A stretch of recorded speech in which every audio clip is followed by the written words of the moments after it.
नमस्कार, स्वागत है आपका प्रोफेशनल एस्ट्रोलॉजी पर। मैं यश तिवारी आज आप सभी के सम्मुख उपस्थित हुआ हूँ राहु केतु राशि परिवर्तन प्रभाव को लेकर।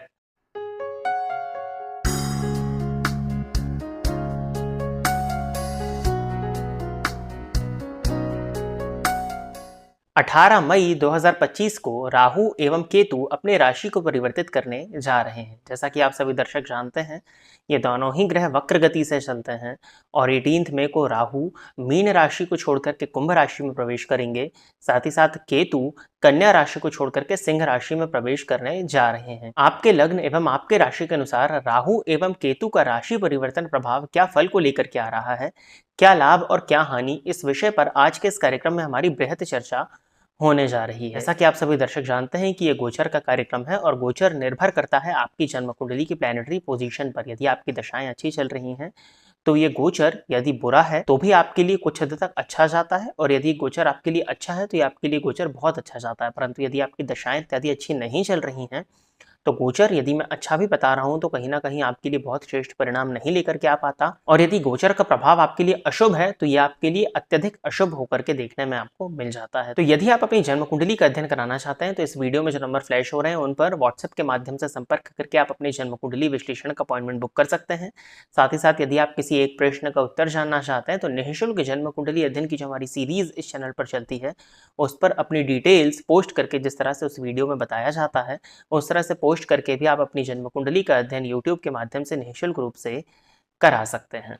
इसके साथ ही साथ मैं आप सभी दर्शकों से एक निवेदन और करूंगा कि आप इस राशिफल के कार्यक्रम को अपनी चंद्र राशि, साथ ही साथ अपनी नाम राशि और लग्न के तीनों के आधार पर ही देखिए, और तीनों का सम्मिश्रण मिलाकर के ही आप इस गोचर प्रभाव को समझने का प्रयत्न करिए। यदि आप इस कार्यक्रम को देखते हैं और इस कार्यक्रम के माध्यम से आपका कुछ भी लाभ होता है तो आप इस वीडियो को लाइक करें, साथ ही साथ इस चैनल को सब्सक्राइब करें ताकि इन फ्यूचर जो भी कंटेंट मेरे द्वारा इस चैनल पर अपलोड किया जाता है उसका नोटिफिकेशन आपको मिलता रहे। और यदि इस कार्यक्रम के माध्यम से आपका कुछ भी लाभ होता है तो आप इस वीडियो को ज्यादा से ज्यादा लोगों के साथ में शेयर करें ताकि और भी लोगों का लाभ हो और उसका माध्यम आप सभी दर्शक बने।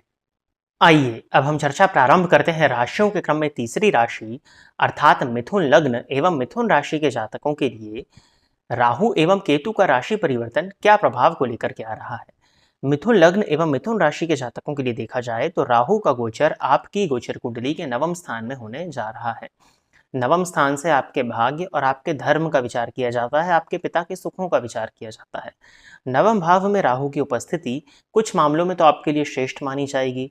नवमस्थ राहु वैसे तो इनका कुछ बहुत ज्यादा धर्म कर्म से लेना देना नहीं होता है, लेकिन फिर भी जातक को ये धर्म से जोड़ते हैं, भले ही वो धर्म दिखावे का हो, फिर भी दिखावे का है, लेकिन आप कहीं ना कहीं धार्मिक कृत्यों में इन्वॉल्व होते हुए दिखाई दे रहे हैं।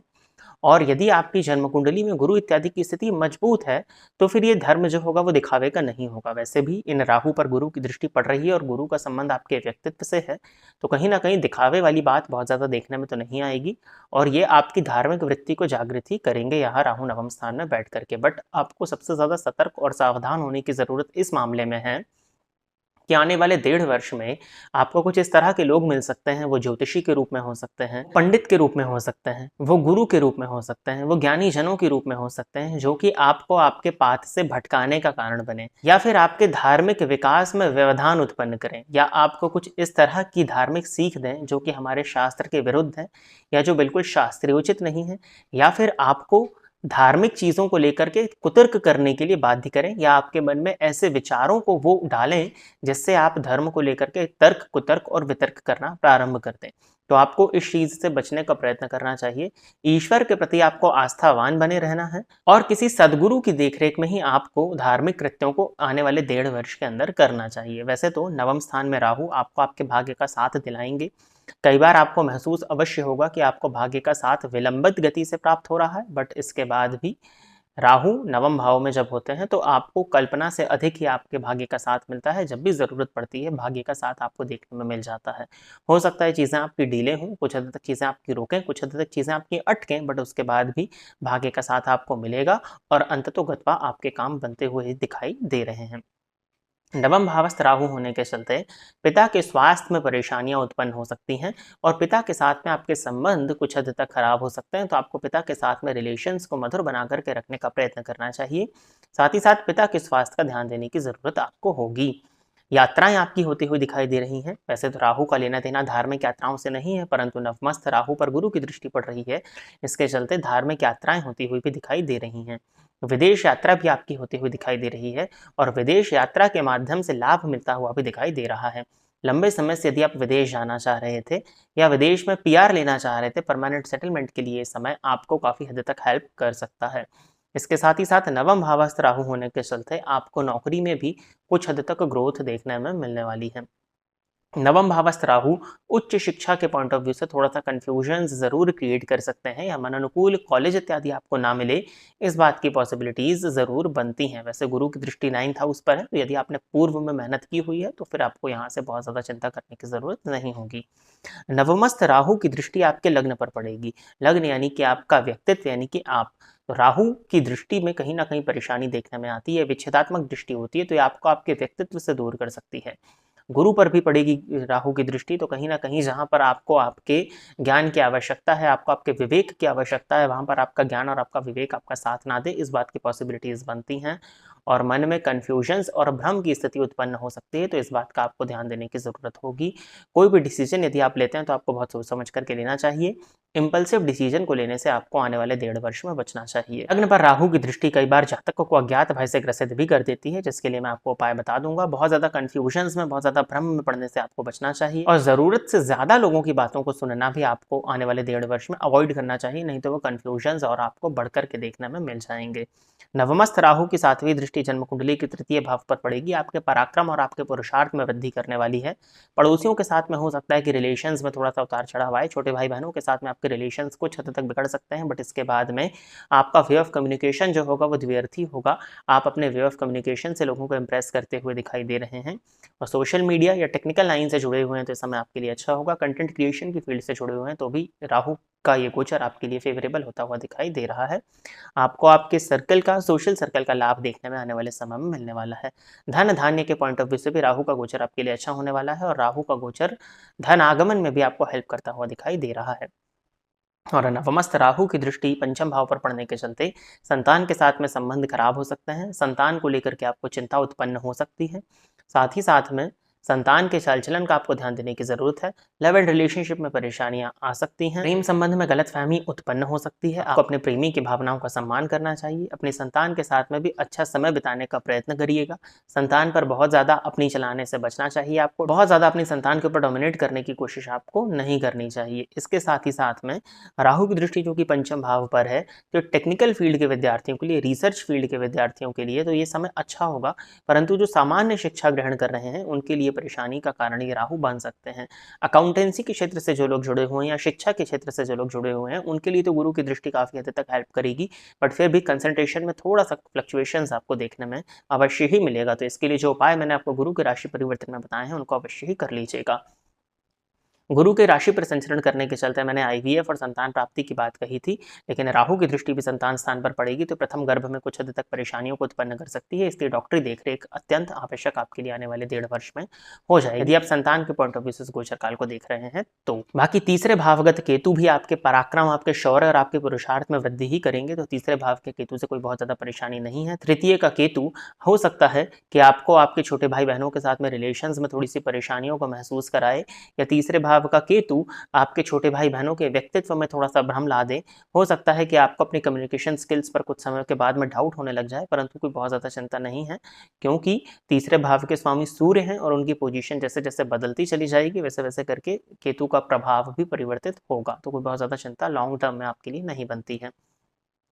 इसके साथ ही साथ में केतु की 7वीं दृष्टि सप्तम स्थान पर होगी, तो आपको अपने जीवन साथी के स्वास्थ्य का ध्यान देने की जरूरत है और कोई बहुत ज्यादा चिंता नहीं है। और केतु की दृष्टि 11वें भाव पर होने के चलते आकस्मिक धन लाभ के भी योग आपके लिए बनेंगे। राहु की दृष्टि पंचम पर है तो शेयर मार्केट इत्यादि से भी आकस्मिक धन का लाभ आपको आने वाले समय में देखने में मिल सकता है।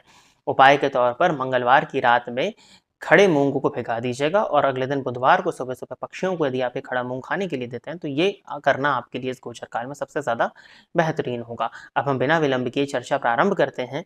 राशियों के क्रम में चौथी राशि अर्थात कर्क लग्न एवं कर्क राशि के जातकों के लिए राहु एवं केतु का राशि परिवर्तन प्रभाव क्या फल को लेकर के आ रहा है। कर्क लग्न एवं कर्क राशि के जातकों के लिए देखा जाए तो राहु का गोचर अष्टम स्थान में एवं केतु का गोचर आपके लग्न कुंडली, आपकी जन्म कुंडली, आपकी चंद्र कुंडली से द्वितीय स्थान में होने जा रहा है। वैसे तो अष्टम भावस्थ राहु को ज्योतिष में बहुत अच्छा नहीं माना गया है, हालांकि कुछ मामलों में राहु का रिजल्ट अष्टम स्थान में भी श्रेष्ठ देखने में मिलता है। पहले मैं आपको कुछ नेगेटिव पॉइंट्स गिनवा देता हूँ जिनका आपको स्पेशली ध्यान देने की जरूरत होगी अष्टम भावस्थ राहु होने के चलते। अष्टम भावस्थ राहु होने के चलते आपको स्वास्थ्य से संबंधित परेशानियां देखने में मिल सकती हैं। पेटजन्य रोग, उदरजन्य विकार, गुप्त रोग इत्यादि की स्थितियां निर्मित हो सकती हैं। पाइल्स इत्यादि की समस्या यदि आपको थी तो आपको बहुत ज्यादा सावधान हो जाना चाहिए। फिशर इत्यादि की प्रॉब्लम यदि आपको थी तो आपको बहुत ज्यादा सावधान होना जाना चाहिए। अपनी डाइट पर नियंत्रण लगाना चाहिए और डॉक्टर की देखरेख में ही रहने का प्रयत्न करना चाहिए। गुप्त रोग इत्यादि की स्थितियां कर्क लग्न एवं कर्क राशि के जातकों के लिए आने वाले 1.5 वर्ष में बन रही हैं। इसके साथ ही साथ जब राहु अष्टम भाव में गोचर करते हैं तो सींग वाले जानवर जितने भी होते हैं उनसे कुछ हद तक आपको खतरा होता है। तो आपको सींग वाले जानवरों से थोड़ी सी दूरी बना करके रखने का प्रयत्न करना चाहिए। फिजूल में सींग वाले जानवरों को छेड़ने से आपको बचना चाहिए। साथ ही साथ अष्टम भावस्थ राहु होने के चलते आपको आने वाले 1.5 वर्ष में बहुत ज़्यादा एडवेंचरस एक्टिविटीज़ की तरफ जाने से बचना चाहिए। बहुत ज़्यादा एडवेंचर करने का यदि आप शौक रखते हैं तो आपको इस चीज़ से थोड़ा सा बचना चाहिए। अष्टम भावस्थ राहु वैसे तो कर्क लग्न और कर्क राशि के जातक स्वयं के काम को लेकर के कुछ हद तक आलसी भी होते हैं, बट अष्टम भावस्थ राहु आपके आलस्य में वृद्धि कर सकते हैं। तो आपको इस बात का भी ध्यान देना है और थोड़ा सा अपनी बॉडी के एनर्जी लेवल्स को मेंटेन रखने के लिए योग, प्राणायाम या व्यायाम का सहारा आपको लेना चाहिए। बाकी अष्टम भावस्थ राहु से कुछ पॉजिटिविटीज भी देखने में आती हैं, जैसे कि रिसर्च इत्यादि के क्षेत्र से यदि आप जुड़े हुए थे तो वहां आपको फायदा देखने में मिलेगा। ज्योतिष के क्षेत्र के यदि आप विद्यार्थी हैं तो ज्योतिष में रिसर्च करने में, ज्योतिष को पढ़ने में आपका मन लगेगा। तंत्र मंत्र इत्यादि के क्षेत्र से जुड़े हुए हैं तो ये समय आपके लिए अच्छा है, परंतु यदि आप इस क्षेत्र से नहीं जुड़े हुए हैं तो आप इस क्षेत्र का शिकार हो सकते हैं या फिर आप फ्रॉड का शिकार हो सकते हैं तंत्र मंत्र इत्यादि के क्षेत्र से। तो आपको इन सब गतिविधियों से बहुत ज्यादा दूर रहना है। यदि आप इन्वॉल्व नहीं है तो तंत्र मंत्र इत्यादि के क्षेत्र से आपको बच करके रहने का प्रयत्न आने वाले 1.5 वर्ष में करना चाहिए। इसके साथ ही साथ जब राहु अष्टम भाव में संचरण करते हैं तो आकस्मिक धन लाभ का योग भी आपके लिए बनता है। तो ये आपके लिए अकस्मात रूप से धन प्रदायक होंगे, तो ये ओवरऑल इसको अच्छा माना जाएगा। यदि आप लॉटरी इत्यादि का टिकट लेते हैं, शेयर मार्केट इत्यादि में यदि आप इन्वेस्टमेंट करते हैं तो ये इस समय पर आपका इन्वेस्टमेंट करना मैं काफ़ी ज़्यादा फेवरेबल देखता हूँ। आकस्मिक धन लाभ के योग आपके लिए बनते हैं। ससुराल पक्ष से आपके संबंध कुछ हद तक बिगड़ सकते हैं, लेकिन ससुराल पक्ष से धनागमन के योग आने वाले 1.5 वर्ष में कर्क लग्न एवं कर्क राशि के जातकों के लिए बन रहे हैं।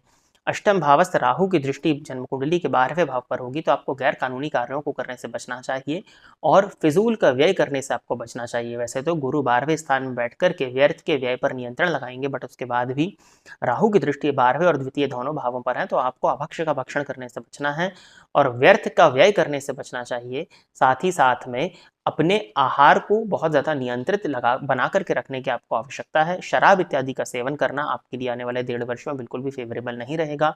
यह आपके स्वास्थ्य से संबंधित परेशानियों को बढ़ाएगा और आपको आर्थिक परेशानियों का भी सामना करा सकता है। तो अपने आहार पर आपको नियंत्रण लगा करके रखने की ज़रूरत होगी। गैर कानूनी कार्यों को करने से बचना चाहिए, गैर कानूनी कार्यों से आपको दूर ही रहना चाहिए आने वाले 1-1.5 वर्ष।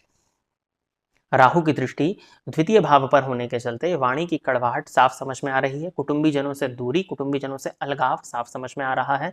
कई बार आप द्व्यर्थी बोलेंगे और कड़वा बोलेंगे और गलत खान पान की वजह से संचित धन का नुकसान भी हो सकता है। तो आपको अपनी बोली पर और अपने व्यवहार पर, दोनों पर ही नियंत्रण लगा करके रखने की जरूरत है। अगर आपने यहाँ पर नियंत्रण लगा लिया तो धन का आगमन अकस्मात रूप से भी होगा और उस धन को आप संचित भी कर पाएंगे। पैतृक संपत्ति को लेकर के यदि किसी तरह का विवाद था तो वो विवाद बढ़ने वाला है या वो यथावत रहे, इस बात की ही पॉसिबिलिटीज आपकी गोचर कुंडली प्रदर्शित कर रही है। और अष्टम भावस्थ राहु की नवी दृष्टि चतुर्थ स्थान पर पड़ने के चलते आपको मेंटल स्ट्रेस और एंजाइटी देखने में मिल सकती है। मदर की हेल्थ में परेशानियां देखने में मिल सकती है। माता के स्वास्थ्य में परेशानी, माता के हेल्थ का आपको ध्यान देने की जरूरत होगी। इसके साथ ही साथ में मदर के साथ में आपके रिलेशंस बिगड़ सकते हैं तो आपको उन रिलेशंस में सुधार लाने का प्रयत्न करना चाहिए। घर का माहौल कलहपूर्ण हो सकता है तो आप इस तरह की कोशिश करें कि आपकी वजह से घर में कलह की स्थिति निर्मित ना हो। यदि आप विदेश जाना चाह रहे थे या विदेश में बसना चाह रहे थे तो ये समय आपके लिए अच्छा होगा। अकस्मात रूप से आपके लिए यात्राएं भी हो सकती हैं। अब वो यात्रा शुभ फलदायी होंगी या अशुभ फलदायी होंगी, ये निर्भर करेगा आपकी जन्म कुंडली में गुरु की पोजीशन पर। बाकी राहु की दृष्टि चतुर्थ स्थान पर पड़ने के चलते आपको घर के माहौल का थोड़ा सा ध्यान देना है और आपको अपने मेंटल पीस का ध्यान देने की जरूरत होगी। द्वितीय भावस्थ केतु भी कुछ हद तक कुटुंब से आपको डिटैचमेंट कराएंगे, लेकिन अकस्मात धन लाभ में सपोर्ट ये देने वाले होंगे। द्वितीय भावस्थ केतु की दृष्टि षष्ठ स्थान पर होगी, जो कि स्वास्थ्य से संबंधित परेशानियों को उत्पन्न कर सकती है, जैसे कि भ्रामक रोग इत्यादि आपको आने वाले समय में देखने में मिल सकते हैं। नजर इत्यादि लगने की शिकायत आपको बहुत ज़्यादा इस समय पर देखने में मिलने वाली है। तो बहुत ज़्यादा अपनी बातों का ढिंढोरा पीटने से आपको बचना चाहिए। चीज़ों को यदि आप सीक्रेट रखते हैं, जब तक कोई काम नहीं बन जाता है, तो अगर आप उसको सीक्रेट रखते हैं तो सीक्रेट रखना ही आपके लिए इस समय पर फेवरेबल होगा। और केतु की दृष्टि दशम स्थान पर होने के चलते करियर को लेकर के कुछ हद तक कन्फ्यूजन्स होंगे, बट मुझे नहीं लगता है कि कोई बहुत ज़्यादा परेशानी आपको करियर को लेकर के हो। लेकिन हाँ, कन्फ्यूजन्स हो सकते हैं करियर का डिसाइड करने में। वर्क प्लेस पर आपको लग सकता है कि इससे ज़्यादा अच्छी जॉब आपको मिल जाएगी, या आप ये इस काम को क्यों कर रहे हैं, इस तरह के नेगेटिव थॉट्स आपके मन में उत्पन्न हो सकते हैं। लेकिन मैं आपको सलाह यही दूंगा कि बहुत ज़्यादा अपनी वर्क प्लेस में आपको परिवर्तन करने से आने वाले 1.5 वर्ष में बचना चाहिए। बॉस के साथ में रिलेशंस में फ्लक्चुएशंस आपको देखने में मिलेंगे, तो बॉस के साथ में रिलेशंस को मधुर बना करके रखने का यदि आप प्रयत्न कर लेते हैं अपनी वाणी के माध्यम से, तो वहाँ भी कोई बहुत ज़्यादा चिंता नहीं होगी। पिता और माता दोनों के ही स्वास्थ्य का थोड़ा ध्यान देने की आपको ज़रूरत होगी। और ससुराल पक्ष से दूरी ही अगर बनती है तो दूरी बनना ही ठीक है, क्योंकि अगर बहुत ज़्यादा क्लोजनेस होगी तो रिलेशंस खराब होते हुए साफ दिखाई दे रहे हैं। उपाय के तौर पर आपको मंथ के एक शनिवार छायादान करना चाहिए। साथ ही साथ हनुमान जी के मंदिर में जाकर के हनुमान जी के दर्शन करना आपके लिए इस गोचर काल में काफ़ी ज़्यादा फेवरेबल होगा। और नित्य संकट नाशन गणपति स्तोत्र का पाठ करने के बाद में यदि आप गणेश जी पर दूर्वा अर्पित करते हैं, तो इन उपायों को करना आपके लिए राहु और केतु के गोचर काल में काफ़ी ज़्यादा फेवरेबल होता हुआ दिखाई दे रहा है। तो प्रिय दर्शकों, ये था मिथुन लग्न एवं मिथुन राशि और कर्क लग्न एवं कर्क राशि के जातकों के लिए राहु और केतु का राशि परिवर्तन प्रभाव का हाल। आशा करता हूं कि आप सभी दर्शक मेरे द्वारा बताए गए इस राशिफल के कार्यक्रम से संतुष्ट होंगे। यदि आप इस कार्यक्रम को देखते हैं और इस कार्यक्रम के माध्यम से आपका कुछ भी लाभ होता है, तो आप इस वीडियो को लाइक करें, साथ ही साथ इस चैनल को सब्सक्राइब करें, ताकि इन फ्यूचर जो भी कंटेंट मेरे द्वारा इस चैनल पर अपलोड किया जाता है उसका नोटिफिकेशन आपको मिलता रहे। आज के इस कार्यक्रम में बस इतना ही रखते हैं। नमस्कार।